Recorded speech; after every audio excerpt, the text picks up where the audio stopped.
വിവാഹമോ വിശേഷ ദിവസങ്ങളോ ഏതുമാകട്ടെ, മനസ്സിലുണ്ടോ മാത്സിലുണ്ടോ. പട്ടാമ്പി അഡീഷണൽ പ്രോജക്റ്റിലെ അംഗനവാടി ജീവനക്കാരുടെ യാത്രയയപ്പ് സമ്മേളനം നടന്നു.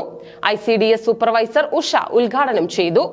പട്ടാമ്പി അഡീഷണൽ പ്രോജക്റ്റിലെ അംഗനവാടി ജീവനക്കാരുടെ യാത്രയയപ്പ് സമ്മേളനം നടത്തി. കൊപ്പം വാസ് ഓഡിറ്റോറിയത്തിൽ വച്ചായിരുന്നു പരിപാടി നടന്നത്.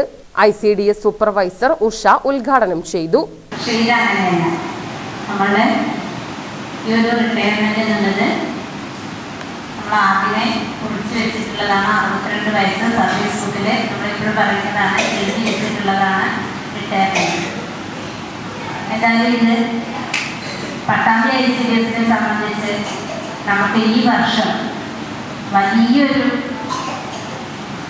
നഷ്ടമാണ് നമ്മുടെ ICDS കുടുംബത്തിന് വന്നിട്ടുള്ളത്. 12 പേരുടെ ഈ ഒരു വിട്ടുനിൽക്കൽ അല്ലെ, ഈ ഒരു യാത്രയായിട്ട് നമുക്കത് നികത്താനാവാത്ത ഒരു വിടവ് തന്നെ ആയിരിക്കും.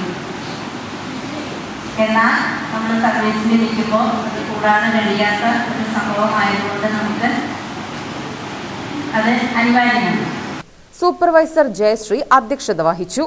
കൊപ്പം, തിരുവേഗപ്പുറ, വിളയൂർ, കുലിക്കലൂർ എന്നീ പഞ്ചായത്തുകളിൽ നിന്നും വിരമിച്ച 12 ജീവനക്കാർക്കായിരുന്നു യാത്രയയപ്പ് സമ്മേളനം നടത്തിയത്. Supervisor Najeeba, project leader Sajithakumari എന്നിവർ പങ്കെടുത്ത് സംസാരിച്ചു.